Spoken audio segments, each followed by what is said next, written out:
Welcome back to Inside the Philippines, the channel where we sit down with the men and women who left everything familiar behind and started over on the other side of the world. Wherever you're watching from tonight, do us a favor and drop it in the comments. We love seeing where this little community reaches. And if a story ever hits close to home, tell us yours. That's what these comment sections are for. Tonight we're in Davao City, down on the island of Mindanao, with a man named Vernon. He's 61 years old, from a small town in rural Alabama, and for 31 years he made his living up on the poles, stringing high-tension power line in weather that would send most men indoors. He's a quiet one, measures his words the way he used to measure a span of cable. But he agreed to sit with us and lay it all out, dollar for dollar, peso for peso, because he says somebody did it for him once, and it saved him a world of grief. He's not here to sell you a fantasy. There's no beachfront mansion in this one, no scam, no villain.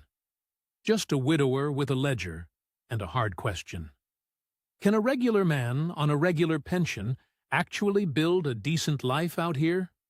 And what does it really cost once the honeymoon's over and the electric bill shows up? If you're new here, hit that subscribe button and ring the bell. It genuinely helps us keep making these. Now, sit back. And here's Vernon's story. In his own words, I strung line for 31 years. High tension mostly. The big transmission runs that march across the country on those steel towers taller than a church steeple. You learn to trust two things in that work: gravity and the number on the meter. Everything else will lie to you. A wire that looks slack is under 9,000 pounds of tension. A pole that looks solid is rotted at the base. But the numbers don't lie. So I got in the habit early of trusting what I could measure and doubting most of what I couldn't. Kept me alive up there. Turns out it's about the only thing that kept me sane down here, too. I'm not going to spend a lot of time on Brenda, because I'll lose my thread, and this isn't that kind of story. But you need to know it to understand the rest. We were married 34 years. She got sick the winter I turned 56. Long kind of sick. The kind with stages and scans and a calendar full of appointments where you learn more about billing codes than you ever wanted to. 3 years and 4 months, start to finish. I had savings. Not a fortune, but a lineman who works the overtime and doesn't drink it away can put a little by. We had the house paid off and something north of $140,000 set aside. By the time it was over, we had the house and about $31,000 left. I don't say that bitter. The care was good. I'd have spent 10 times it and called it cheap. But that's where the money went, and money that's gone is gone. No use arguing with a meter that reads 0. So there I was, 59, then 60, rattling around a 3-bedroom house outside Dothan that suddenly felt like a gymnasium. My pension and my Social Security together ran about $1,800 a month, which sounds like a living, and back when Brenda was cooking and the two of us split everything, it was. Alone, in a house with property taxes and a roof getting on in years and a truck that needed something every quarter, it was tight. Not poor. Tight. The kind of tight where you notice the electric bill. And it was quiet. Lord, it was quiet. I'd sit at that kitchen table with a cup of coffee going cold and just listen to the refrigerator hum. A man can only mow so much grass. Here's where the lineman brain kicked in. One night, I couldn't sleep, and instead of laying there, I got up and did what I do. I ran the numbers. Real ones, on a legal pad, the way I'd calculate a load. What does this life actually cost me, line by line? And what am I getting for it? And the answer that came back was ugly. I was spending most of what I had to maintain a house I didn't need, in a town where I knew fewer people every year, to be sad in comfort. I had a fella I knew from a lineman's forum online. Larry, out of Texas. He'd retired to a city called Davao a couple years back, and he was always posting these pictures. Not resort pictures, regular pictures. His grocery haul, his electric bill, a bowl of soup that cost him $1. And every so often somebody would ask him the real question, how much does it run you? And Larry would just post his numbers flat. No sales pitch. That got my attention. A man posting his actual bills instead of a sunset. That's a man I can trust. I want to be honest about something, because these videos are usually about heartbreak, and I don't want anybody thinking that's what this was. There was no woman waiting for me out here. No online sweetheart, no photos, none of that. I'd read enough of those stories to steer clear. What pulled me was the arithmetic, plain and simple. Larry was living a fuller life on less than I was spending to be miserable. That's it. That's the whole romance of it. The same dollar just stretched further on the other side of the planet. And I had a lot of dollars that needed stretching. People back home didn't understand it. My brother thought I'd lost my mind, running off to some island he couldn't find on a map. I get it. From the outside, it looks like a man in crisis doing something foolish. And maybe part of it was that. I won't pretend grief wasn't driving some of the car, but the ledger was in the passenger seat the whole way, and the ledger made sense. I didn't sell the house. That's the one smart thing I did up front, and I'll come back to it, because leaving yourself a way home matters more than any of these YouTube fellas tell you. I rented it out to a younger couple, which covered the taxes and put a little cushion on top. Then I bought a one-way ticket. Well, not one-way. I'm not a fool. A ticket with a return 60 days out, because that's how the tourist visa works, and I figured 60 days was enough to find out if I was making the biggest mistake of my life. I told myself I'd keep a ledger from the day I landed. Every peso, same as a job site, where you log every foot of cable and every hour, because at the end you've got to answer for it. I've got that ledger still. Little green notebook, water-stained now, and what's in it is the reason I said yes to sitting here. Because a year on, I can tell you almost to the peso what this life costs. The parts that are cheaper than anybody promised, and the parts that'll blindside a man who only watched the pretty videos. Let me tell you about landing. The heat hit me before the jet bridge did. Steps off the plane at Davao and it's like opening an oven you forgot was on. Wet heat, the kind that sits on you. I'd worked July line jobs in Alabama that I thought were hot. This was a different animal. First thing I wrote in the notebook, before I'd spent a peso, was one word: aircon. Underline it twice. I didn't know yet what that underline was going to cost me, but the lineman in me knew heat is never free. Davao surprised me right off. I'd braced for chaos, because that's what you picture. But Davao's an orderly city, clean by the standards out here, low crime. People follow the traffic rules more than you'd expect. There's a speed limit, and folks actually keep to it. After I learned the history of the place, I understood why, but that's a longer story. Point is, I'd picked it on purpose. Larry told me, if you're a nervous first-timer, don't land in the middle of Manila. Go to Davao. He was right. I'd arranged a place before I came. Sight unseen except for photos, which I don't recommend, but it worked out. A one-bedroom apartment in a little building over in a neighborhood not far from the Abriza Mall. 12,000 pesos a month to start, which is about $215. Let that sit a second. $215. My property taxes alone back home ran more than that per month. It wasn't fancy. Tile floors, a bathroom where the shower just sort of shares space with the toilet, which threw me at first. A little kitchen with 2 burners and no oven. But it was clean, it was mine, and it was a fraction of anything stateside. Now I've got to be fair, because being fair is the whole point of me being here. That $12,000 was the come-on price, in a sense. Within the first couple months, I'd moved to a slightly better unit in the same area for $15,000, about $270, because the first one had water pressure like a man spitting, and the aircon was on its last legs. So when I give you my real numbers later, the rent line is $15,000, not $12,000. That's the first lesson right there. The cheapest number you see quoted is almost never the number you actually live at. Add a little. Always add a little. The pleasant surprises came fast, and they were real. A full breakfast at a little carinderia down the street. Rice and a couple eggs and a piece of grilled fish. 60 pesos. $1 and change. A liter of good local coffee beans for less than I'd pay for a bad cup at a gas station back home.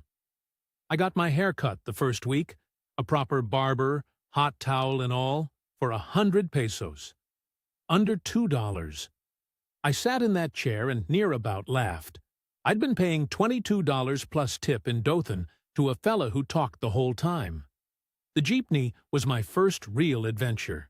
If you don't know, a jeepney's this long steel bus-looking thing, painted up wild. You climb in the back and sit on 2 benches facing each other, knees near touching the stranger across from you.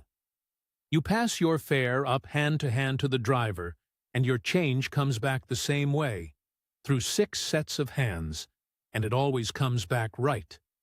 12, 15 pesos to go clear across town. A quarter. I rode one the second day, just to see if I could figure out the routes.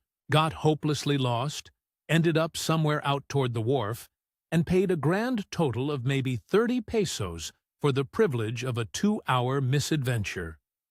A man behind the counter at a sari-sari store drew me a map on a scrap of cardboard. Wouldn't take money for it. The sounds took some getting used to. Nobody warns you about the sounds. Roosters start up around 4 in the morning, and not one rooster, a whole committee of them, answering each other across the neighborhood in the dark. Then, along about 6, the karaoke starts somewhere, and it never fully stops. Some fella 3 houses over, murdering a love song at a volume that could clear a room. Church bells. A vendor going by on a bicycle with a speaker announcing bread. Basketball? Always basketball. A ball pounding on concrete at any hour. Kids playing under a bare bulb on a homemade goal. First week it about drove me up the wall. By the second month, I stopped hearing it. And now the quiet on the rare dead night is what wakes me. Funny how a man adjusts. I made myself walk the neighborhood every morning that first stretch, partly to learn it, and partly because a man alone needs a reason to put his boots on. Found the Abrisa Mall, all polished floors and cold aircon, a place to escape the heat for the price of a coffee. Found the SM Lanang further out, bigger, a whole world under one roof. And found the little stuff between, the sari-sari stores every block selling single cigarettes and shampoo in little sachets, and a cold bottle of Coke, the hardware man, the fella who fixes shoes, the woman selling rice cakes off a tray. That's the layer the malls don't have, and the layer I came to prefer. I could stand at a sari-sari counter with a warm San Miguel and get half my week's news from whoever wandered up. Didn't understand most of the Bisaya, but you learn to read a face and a laugh in any language. My first real grocery trip was a comedy.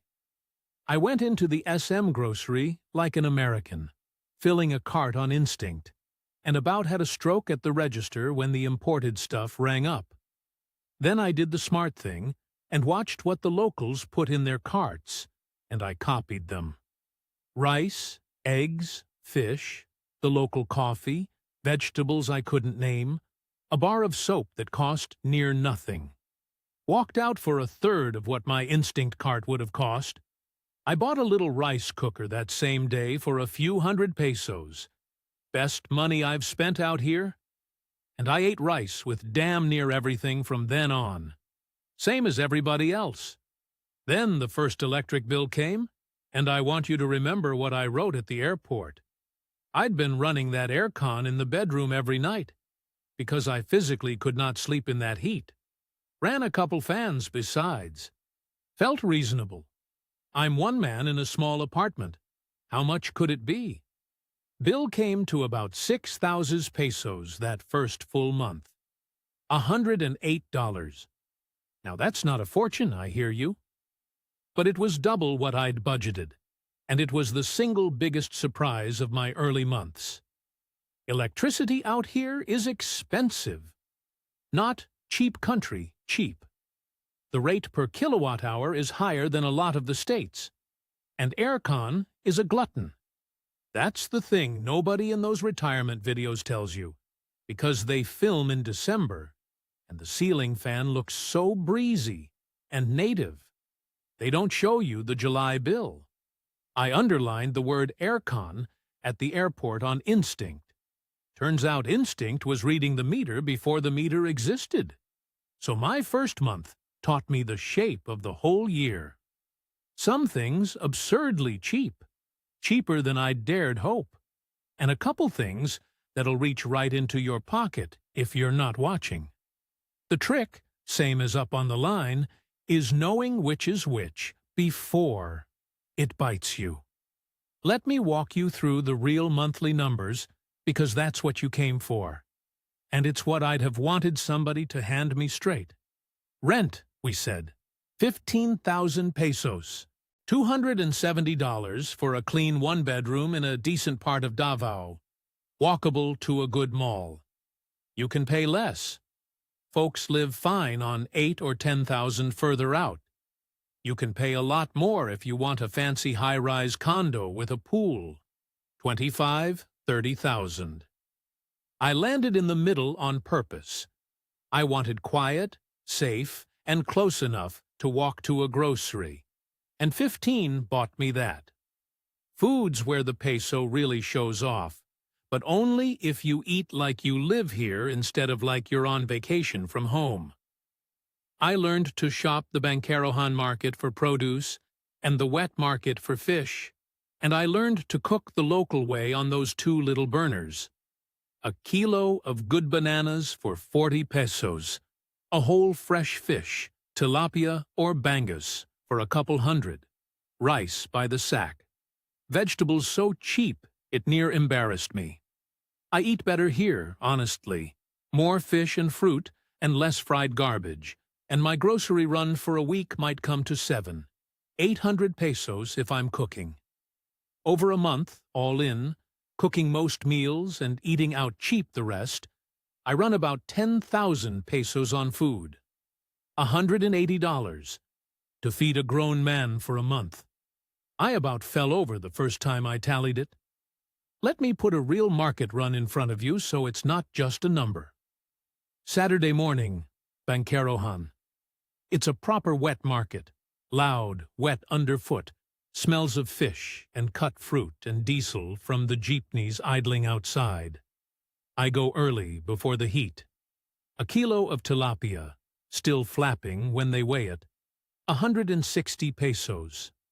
A bundle of kangkong, that's a water spinach they cook with everything, 15 pesos. Tomatoes, onions, a knob of ginger, garlic, maybe 40 pesos the lot. A pineapple so sweet it doesn't seem legal, 30 pesos. A dozen eggs, a kilo of rice from the sack, some little green calamansi limes that go on everything out here. I walk out of that market with 2 bags of food for 300 or 400 pesos, and I've got most of a week. Back home, that same 2 bags would have been $40, $50 at the Piggly Wiggly, and half of it plastic wrapped and a week past picked. Lida taught me to cook a proper adobo, which is the national dish more or less, chicken or pork stewed slow in soy sauce and vinegar and garlic and bay and pepper. And it costs about nothing, and it keeps, and it tastes better the second day. I learned sinigang, a sour soup with tamarind that I resisted and then couldn't get enough of. I'm no chef, understand? A lineman's cooking is a lineman's cooking. But 2 burners and a rice cooker and a few pesos of fish, and I eat like a man who's being looked after, which after 3 years of hospital cafeterias and gas station sandwiches, I'll tell you, means more than I can say. But here's the fork in that road, and I want to be dead honest. That number is only true if you eat local. The day you walk into the imported aisle at the SM grocery, all bets are off. A jar of the peanut butter I like from home, 400 pesos. $7, $8 for peanut butter. A box of American cereal, near 600. Real cheese, forget it. It's dear as gold out here. A bag of decent coffee that isn't the local stuff. Triple what it'd cost you stateside. So the fella who moves out here and tries to eat like he did in Ohio, he's gonna tell you food is expensive, and he won't be lying. He'll just be shopping wrong. The peso rewards you for going native, and it punishes you for homesickness. That's the honest truth of the grocery bill. There's a woman I ought to introduce, because she's the reason I stopped getting robbed at the market. Her name's Lita. She's 58, a widow, runs a little carinderia, one of those tiny eateries, a few steps from my building. I ate her lunch most days that first month because it was cheap and it was good. Real home cooking, adobo and sinigang, and whatever she'd made that morning. 40, 50 pesos a plate. We got to talking. Her English is good, better than my Bisaya will ever be. And she's got a dry way about her that I took to. Now I'll head off what you're thinking, because I know this channel, and I know what usually comes next. It's not that. Lita and I are 2 lonely older folks who found we liked each other's company, and that's as far as I'll characterize it, because it's ours, and it's nobody's business, and there's no money changing hands in either direction. She's not asking me for anything. What she did do, early on, was notice I was paying the Kano price for everything. Kano, that's what they call us, Americans, the assumption being we're all rich. I'd go to buy a habal ride, that's a motorcycle taxi, and the fella would quote me 80 pesos for a trip that ought to cost 30. Lita heard about it, laughed at me, and started telling me what things actually cost. Walked me through the market once, pointing. That's 40, not 100. That's 15. Don't let him tell you 50. Saved me more than I can reckon. That's the kind of thing you can't get from a video. You need somebody local who likes you enough to tell you when you're being a fool. Lita lost her husband 4 years before I lost Brenda. He drove a jeepney, one of the ones on the route out toward Toril, and his heart quit on him one morning at the wheel. Just like that. Pulled over and gone before the passengers even knew. She raised the tail end of her kids on that carinderia, and she doesn't ask anybody for a thing. That's what I noticed first about her. Before I noticed I liked her. She's proud in the quiet way. The way that doesn't announce itself. She'd sooner close the shop than take money she didn't earn.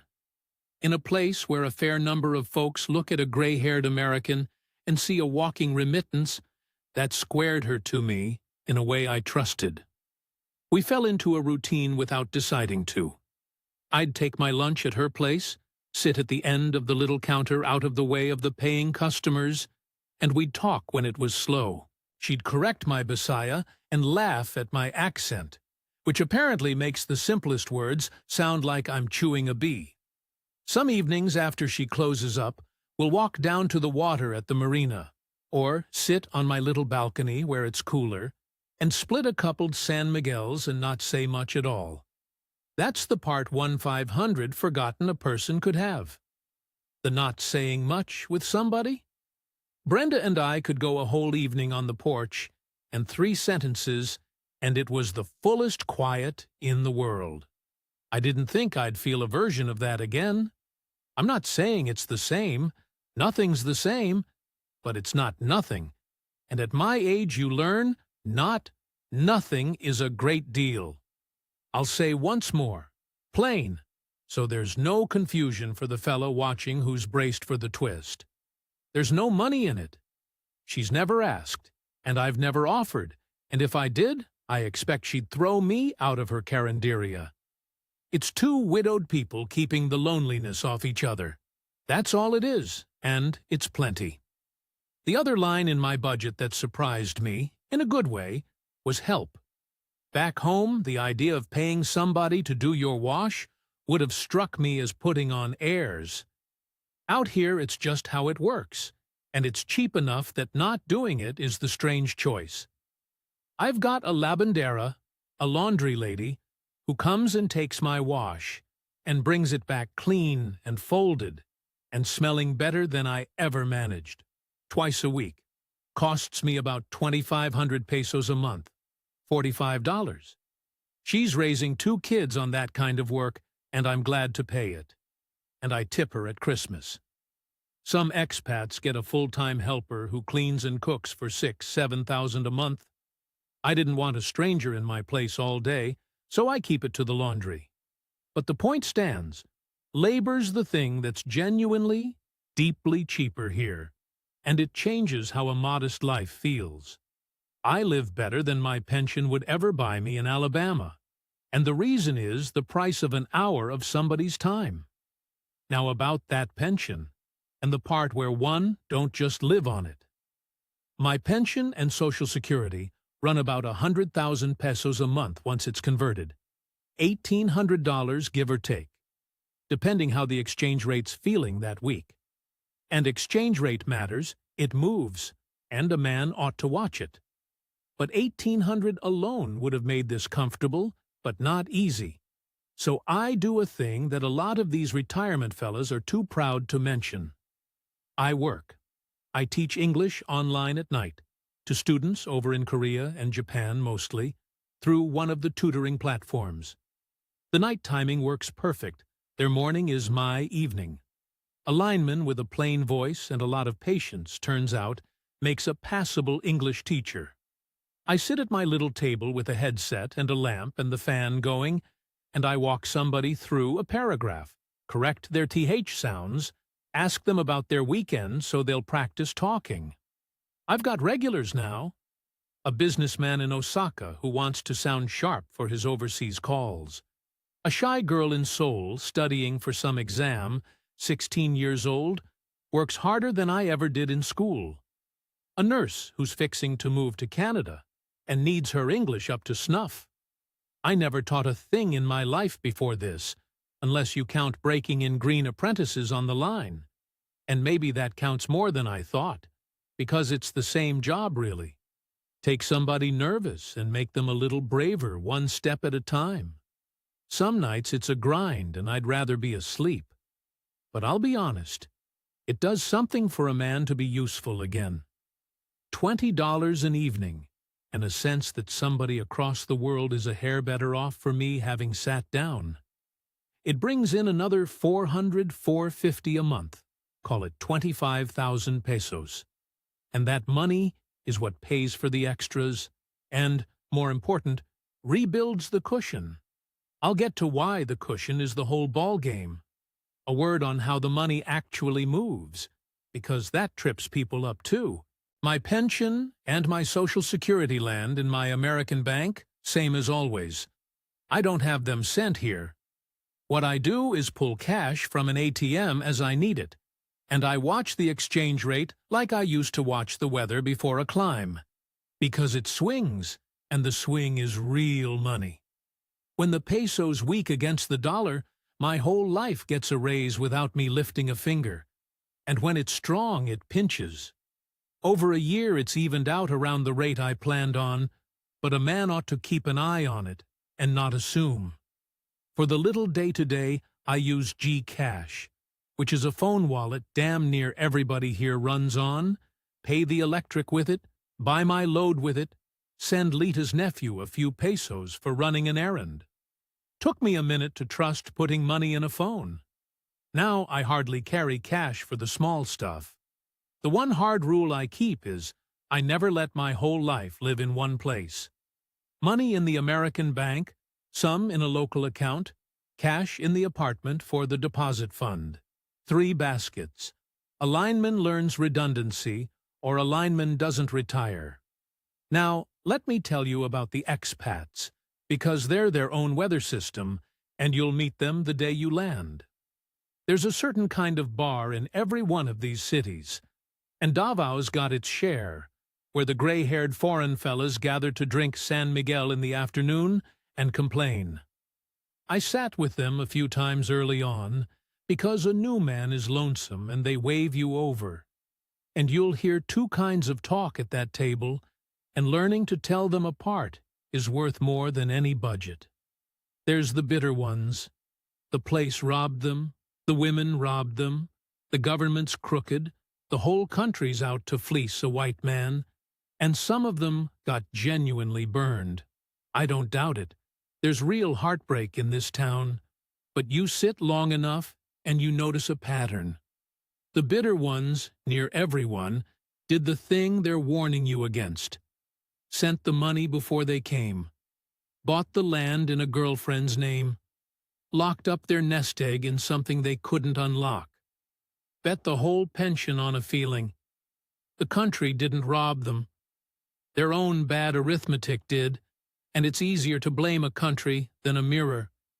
And then there's the other kind at the same table. Quieter usually, and you have to listen for them.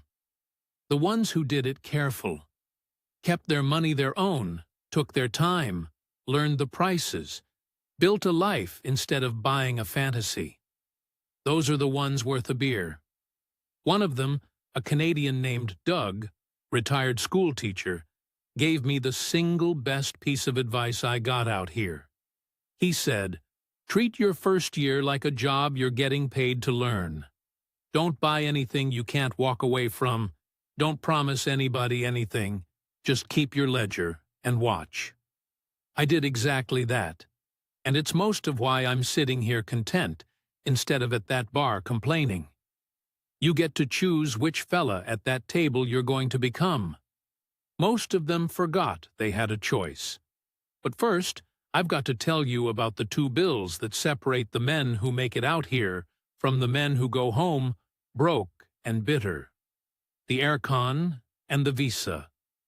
Because those are the 2 places the fantasy meets the meter. Let's talk about that aircon bill, because I owe you the full number and not just the friendly first-month version. That 6,000 peso bill my first month? That was a mild month, if you can believe it. Come the hot season, March through May, when the heat doesn't break even at night, and you're running the unit round the clock or you don't sleep, I've had that bill hit 8,000 pesos, $145, for electricity, in a 1-bedroom apartment where one old man lives alone. I sat with that bill a long while the first time. Ran the math on it like a load calc, because I couldn't believe it. And the math was right. The rate's just high, and aircon just eats. Now you can fight it. I did. I got smart. I learned to only cool the bedroom, shut the door, run it a couple hours to fall asleep, and let it cycle off on a timer.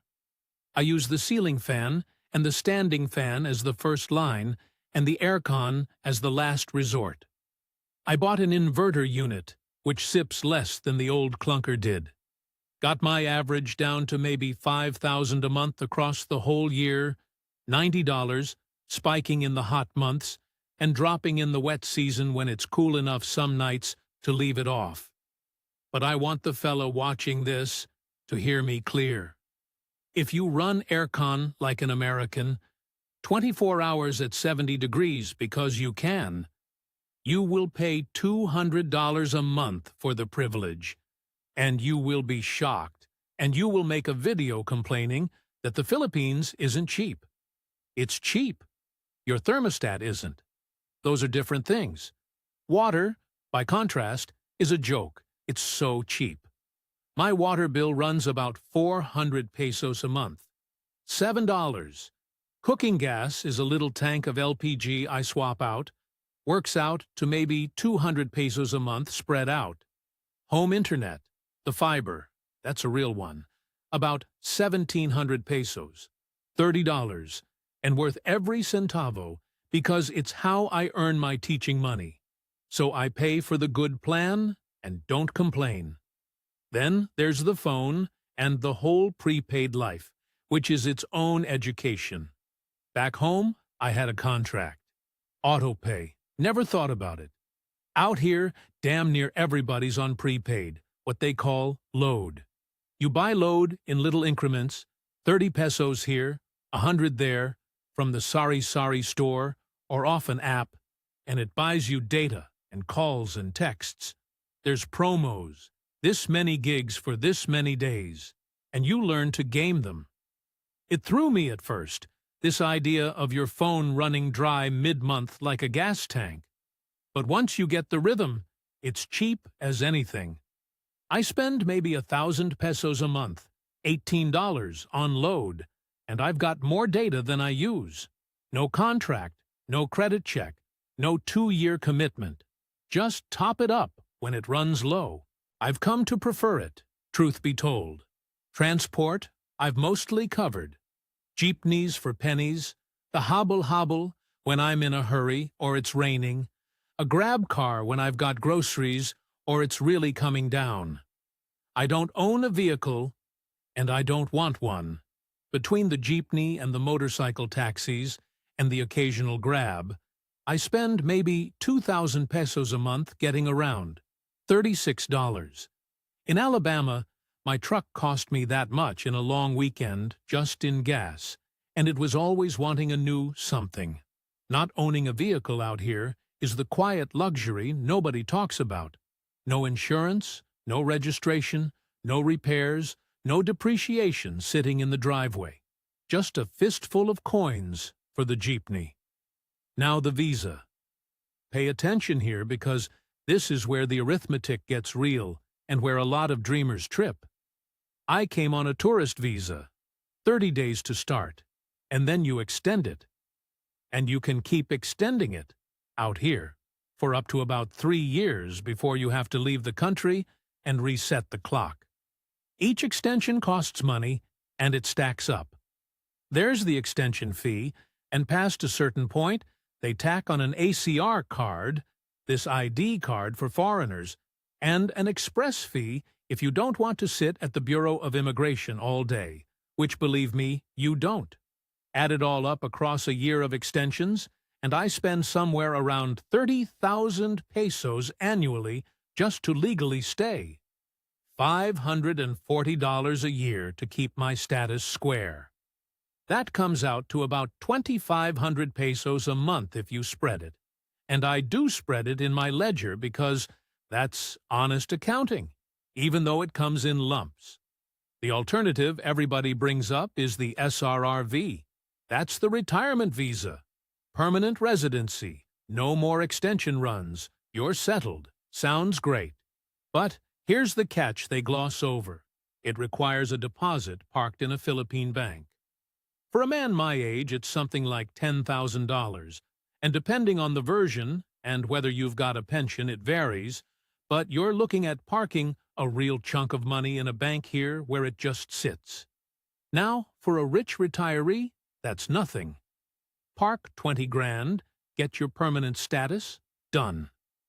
But for me, $10,000 is a third of everything I've got left in the world. And the whole reason I keep that money is that it's my emergency fund and my ticket home, if it all goes wrong. I am not locking up my life raft in a bank to save myself $500 a year in visa fees. The tourist extension road is more hassle, and it costs more annually, but it keeps my money liquid and in my own hands.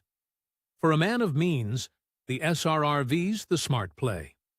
For a man on a pension with a cushion he can't afford to freeze, the tourist visa's the honest answer, hassle and all. You've got to know which man you are. I know which one I am. And I'll tell you, the hassle is real, so don't let me gloss it. The Bureau of Immigration on Extension Day is a lesson in patience. You go, you take a number, you wait on a plastic chair under a fan that isn't quite winning, you fill out a form, you wait some more, they call you up. They find one thing not quite right. You fix it. You wait again. A morning gone, easy, sometimes the better part of a day. There's fixers hanging around outside who'll offer to speed it along for a fee, and I steer clear of all that. I'd rather sit the chair than hand my passport to a stranger with a laminated badge. You learn to bring a book and a bottle of water and make peace with it. It's the tax on staying, paid in hours instead of dollars. And honestly, after 31 years of 5 in the morning safety meetings, sitting in a coolish room reading a paperback isn't the worst tax I've paid. The bigger reset comes when you've been extending long enough that they want you to leave the country and come back. A lot of folks make a little trip of it, fly down to somewhere, a few nights away, and fly back in on a fresh entry. I haven't hit that wall yet in my first year, but it's coming, and I've already got it penciled in the ledger, because that's a real cost too. The flights and the few nights, call it a few $100s when it lands. That's the thing about the tourist visa road. It's cheaper up front than freezing 10 grand in an SRRV, but it never fully lets you forget you're a guest here. Every few months the country politely asks to see your papers again. And you know what? That's fair. It's their house. I'm the guest. I keep my papers straight, and my mouth shut, and I don't get above myself, and it's been fine. So that's the ledger. Near about. Let me not leave out the small joys, because a life isn't only its bills. I keep a line I just call living. San Miguel at the corner is 50 pesos a bottle, under $1, and I'll have a couple in the evening. Durian, when it's in season, off the stalls on Roxas Avenue, that spiky, stinking fruit that I've come to genuinely love, cheap and everywhere. A day trip out to Samal Island, a short ferry, and you're on a beach that'd cost you a fortune in the Caribbean, for the price of the boat and a plate of grilled fish. A Jollibee run now and then for the chicken joy, because you can't live out here and not, it's a law. Call all that 4,000 pesos a month, $72, for the pleasures. And they're real pleasures. I've watched more sunsets over Samal in a year than I watched my whole life in Alabama. Add it all, and an ordinary month runs me right about 48,000 pesos. $850. A hot month with the aircon going, closer to 50,900. On 1,800 coming in from the pension and another 450 from teaching, that leaves me real breathing room. And I need it, because there's one bill I've been circling this whole time that I haven't had the heart to get to yet. Health care, and the month it near about knocked me flat. Here's the thing nobody wants to say out loud, especially not the fellas selling the dream. Health care is the great big hole in the middle of the retire abroad picture, and it's a hole shaped exactly like a 61-year-old man's odds of getting sick. Back home, whatever you say about American medicine, I had Medicare coming, and I had a system I understood. Out here, at my age, health insurance is either not available to me or so expensive it defeats the whole purpose of coming. The plans that'll take a man past 60 run thousands of dollars a year with exclusions a mile long, and half of them won't cover a pre-existing anything. And at 61, every part of you is pre-existing something. I looked hard. I looked at the PhilHealth, the government one, which foreigners can pay into, and it helps a little, but it's a thin blanket. The honest situation I landed on is the one a lot of modest expats land on, whether they admit it or not. I self-insure, which is a fancy way of saying I keep a pile of cash and I pray. That pile has a name in my notebook. I call it the deposit fund. Because out here, and this is the part that'll cold cock an American, the hospital wants money at the door, up front. Before they'll do much of anything past stabilize you, a private hospital will ask for a deposit, a real one, tens of thousands of pesos, cash or card, just to admit you and get going. There's no showing your insurance card and sorting it out later. It's pay to play, and the play starts at the front desk. I'd read that a dozen times before I came, and I'll be honest, I didn't fully believe it. Figured it was exaggerated. It is not exaggerated. I learned that the hard way, in month 8. I keep about 150,000 pesos, $2,700, in cash reachable at any hour, and more than that within a day's reach. That's the deposit fund. And the whole reason I work those teaching nights, the whole reason I didn't lock my money in an SRRV deposit, the whole reason I run a lean monthly budget with room to spare, it all comes back to feeding and protecting that fund. Because out here, the cushion isn't a nice to have. The cushion is the plan. There is no other plan. Let me tell you about the night it got tested, because a number on a page doesn't teach you anything until it's got your own blood on it. It started in my lower back, on the right side, on an ordinary Tuesday evening. I was in the middle of a lesson, some polite kid in Busan reading me a paragraph about his weekend, and this ache came on in my side. I finished the lesson because I'm stubborn. By midnight, I was on the bathroom floor. I have broken a collarbone falling against a crossarm, and I have taken a jolt off a line that threw me 6 feet. And I am telling you, nothing in 31 years hurt like this. Waves of it. Couldn't stand, couldn't sit, couldn't find the bottom of it. I didn't know then it was a kidney stone. All I knew was pain that made me think, clear as anything, this might be the thing that kills me, alone, on a tile floor, 8,000 miles from anybody who shares my name. I managed to call Lita. It was past midnight, and she answered on the second ring, and she was at my door in 10 minutes in her house dress. And she got a habal-habal? No, she got a proper grab. And she got me to San Pedro, the hospital, holding my arm the whole way while I about crushed her hand. And there it was, the front desk, the deposit. Even doubled over and gray in the face, before they'd take me back to anything but a stabilizing shot, there was a form and a number and a request for a deposit to admit. 40,000 pesos to start, more likely to come. $720, cash or card, right then. And here's the moment the whole year came down to a point. I had it. Because I'd built the fund, and I carried a card tied to it, I could put that money down without blinking. And they took me back. And within the hour I had a scan and a diagnosis, and something in my veins that turned the pain from a scream to a hum. I have thought 100 times about the version of that night where I hadn't built the fund, where I'd sunk my liquid money into an SRRV deposit to save on visa runs, or where I'd been living right at the edge of my pension, the way the cheap living videos say you can. That man is still on the floor. That man is negotiating with a desk clerk through a kidney stone. I keep coming back to it. The cushion wasn't caution. The cushion was the difference. It was a stone, sizable one.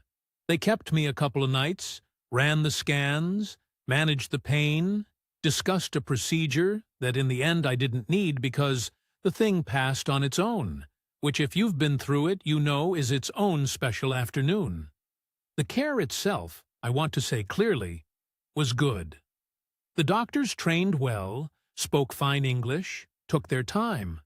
The nurses were kind in that particular Filipino way that doesn't feel like a job to them.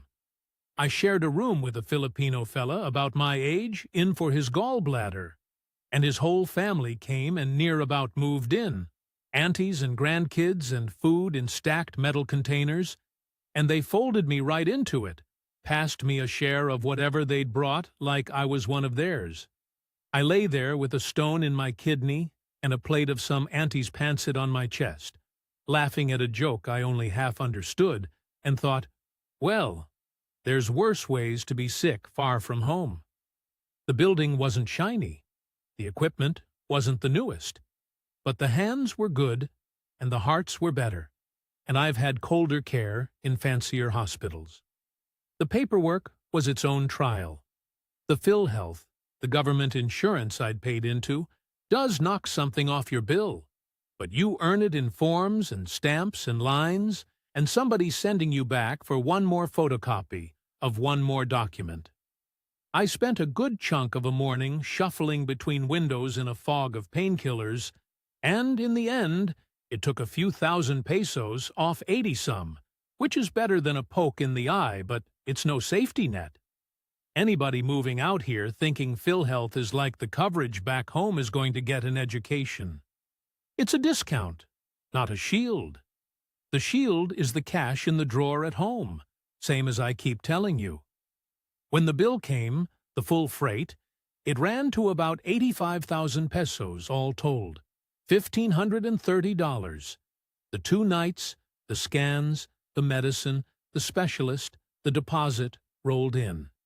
And PhilHealth knocked a little off, not much, a few thousand. So call it 80,000 out of my pocket. Now I want to hold 2 things at once here, because this is where I've got to be fair to both sides of the ledger. 80,000 pesos blew a hole clean through my careful little budget. That was near 2 ordinary months of living gone in 3 days. It set my cushion back, and I spent the next few months teaching extra nights to rebuild it. That's the hidden cost of this life laid bare, the one the sunset videos never show. You are 1 stone, 1 fall, 1 bad scan away from a very expensive week, and there's no cavalry coming. And yet, $1,530 for 2 nights inpatient, CT scans, a specialist, and full pain management. I've since learned what that identical stay would have run me back home before insurance. 10 times that. Maybe more. Friends have sent me their bills for the same darn thing, and I've had to sit down.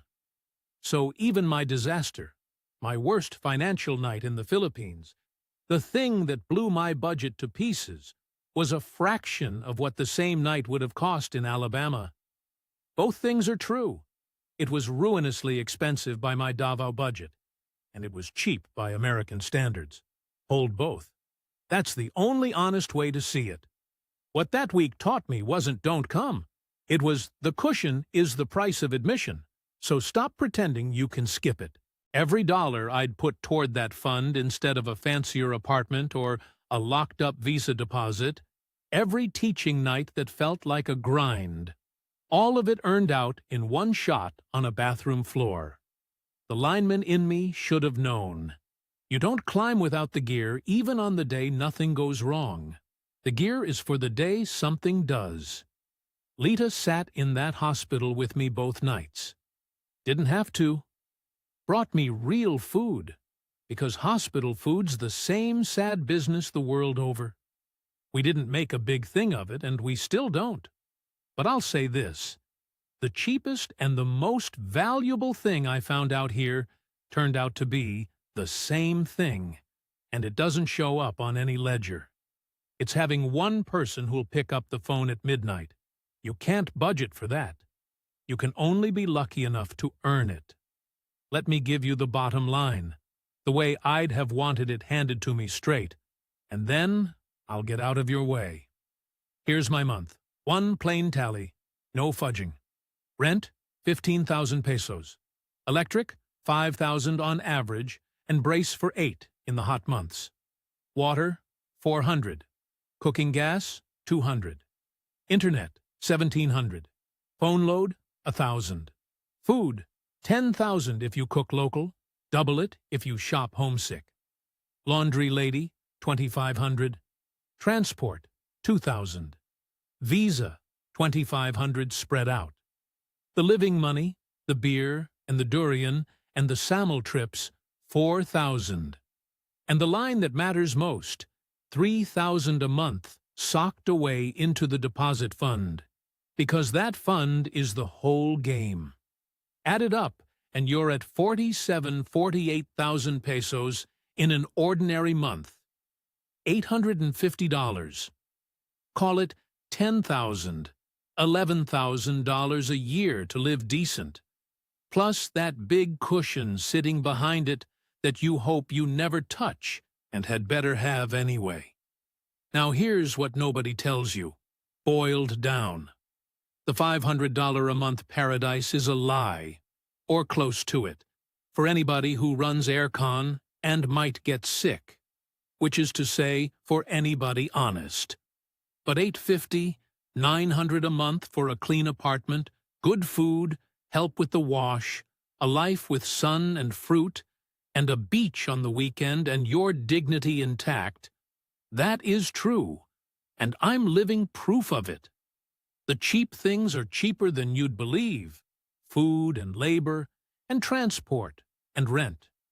The expensive things, electricity and health care, are the exact two things the videos won't show you, and they're expensive enough to sink a man who didn't plan for them.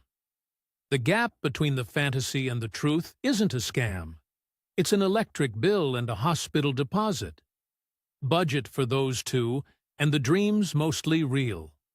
Ignore them, and you'll be one more bitter old Kano, telling anybody who'll listen that this place robbed him, when the truth is, he robbed himself by not reading his own meter. Would I do it again? I would. I did the arithmetic that sleepless night in Alabama, and a year of real numbers in a water-stained green notebook says the arithmetic was right. I'm 61, I'm a widower, I string no more line, and I live a fuller life on less than it cost me to be lonesome back home. What I'd do different is nothing about the big choice, and one thing about the small ones. I'd have built the cushion faster and worried about a cute apartment slower. Put the fund first. Everything else is just weather. That's about all a laconic man's got in him. Thank you for sitting with it. And that's Vernon's story. No villain in this one. No heartbreak. No con.